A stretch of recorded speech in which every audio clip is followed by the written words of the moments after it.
Moi du coup c'est Augustin, je suis le régisseur de lumière sur le site du festival H-Run. C'est la 3e édition pour laquelle je participe au festival. La première c'était juste en tant qu'électro et là ça fait 2 ans que je suis responsable lumière et responsable de la scénographie sur ce beau festival caritatif à l'intention des enfants handicapés. Alors moi du coup sur ce festival, je suis le designer de toute la scénographie lumineuse. Donc c'est moi qui ai fait les plans en collaboration avec mon directeur technique pour tout ce qui est aussi intégration d'écran LED et autres. Et après j'ai fait tout ce qui était modélisation 3D de la scène et de la mise en lumière pour voir ce que ça allait donner, montrer ça aux clients et à mes équipes pour voir après ce qu'on peut faire et ce qu'on peut pas faire. Le client nous donne complètement carte blanche sur ce qu'on veut faire sur le site. Les seules contraintes qu'on a eues, c'était les plans de feu des têtes d'affiche, notamment Skip the Use ou Babylon Circus. Donc de là, en fait, moi je fais un regroupement de tous les plans de feu, je récupère l'ensemble et je fais une corrélation entre tout ça pour que ça plaise à chaque artiste. Et après, j'ajoute aussi ma petite patte parce que moi je pupille quand même sur 60% du festival. Et donc il fallait quand même que ça soit raccord avec mes envies, les besoins des artistes. Skip the Use avait un plan de feu assez défini. Eux, ils sont actuellement en tournée, donc on ne pouvait pas non plus faire ce qu'on voulait.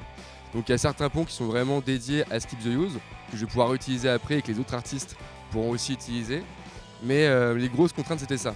Tous les artistes n'avaient pas de vrais besoins ou les groupes de vrais besoins sur les types de projecteurs. C'était plus une gamme de projecteurs comme des spots, des beams ou des wash, qui sont quand même les plus utilisés dans les liens motorisés de nos jours. Moi du coup tous mes plans de feu ont été envoyés aux artistes. Et après, il y a un échange entre eux et moi sur des points qu'ils apprécient, des points qu'ils apprécient moins, des concessions qu'on peut faire entre nous deux et des points qui sont vraiment importants pour leur show parce qu'ils ont tout créé par rapport à ça. Moi, les artistes là cette année, ils ont été super cool. J'aurais envoyé 1 ou 2 versions à peine. Ils ont tout de suite dit ah, aucun problème, c'est super, on adore ces produits, on les rencontre souvent, donc banco. Alors, à la face, nous avons 5 Mac Ultra Performance. Ensuite, nous avons 10 Macora PXL. 12 Macora XIP et 12 Quantum Spot. Alors à l'origine pour les Mac Ultra, Skip the Use nous avait demandé vraiment des spots à couteau et tout ce que nous avons en parc c'est vraiment les Mac Ultra. Donc c'est la première raison pour laquelle on les a utilisés. Et après c'est les machines les plus puissantes qu'on a nous maintenant en parc.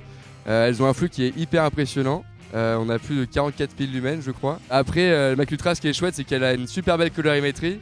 On peut vraiment aller dans les teintes profondes. Les gobos sont bien finis. Et il y a un beau flux avec. Et enfin, on a surtout les couteaux qui sont vraiment un ajout majeur. Ils sont super rapides. Et on peut vraiment moduler ce qu'on veut et moduler notre faisceau.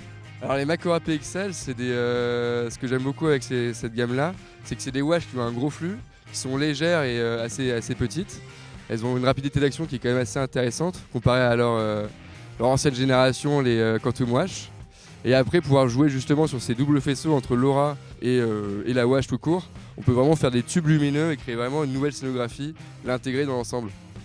Alors les Macora XIP à l'origine c'était pour Antoine Garel, on a fait une résidence il y a quelques mois et du coup moi j'avais intégré sur tout son riser des Macora XIP justement.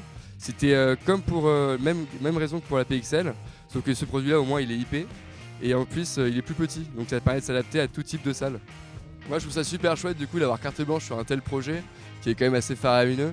J'ai la possibilité de sortir tout le parc de matériel de la boîte.